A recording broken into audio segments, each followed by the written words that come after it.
चला आज आम्ही निघालो होतो आमच्या गावाकडे आणि माझ्या माहेराला.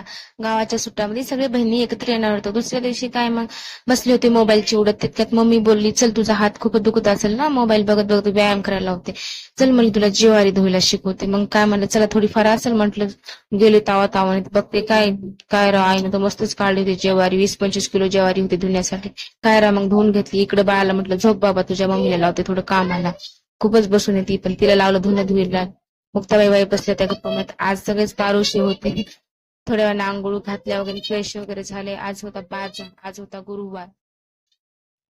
आज आमचा बाजार असतो गुरुवारचा गावातला. मग पप्पानी बाजारात आणला होता सगळं व्यवस्थित जागच्या जागी लावून दिलं, पसारा वगैरे. मग मला म्हटली, तू कर आता भाकरी. आणि भाकरी गावाकडे म्हणलं की पप्पांना अशा मोठमोठ्याला भाकरी लागतात, त्यांना छोट्याला जमतच नाही. मग त्यामुळे पप्पांना मग ट्राय केल्या मोठमोठ्याला भाकरी मी बनवल्या, कारण की मोठमोठ्याला भाकरी म्हणली की मला जास्त लवकर जमतच नाही.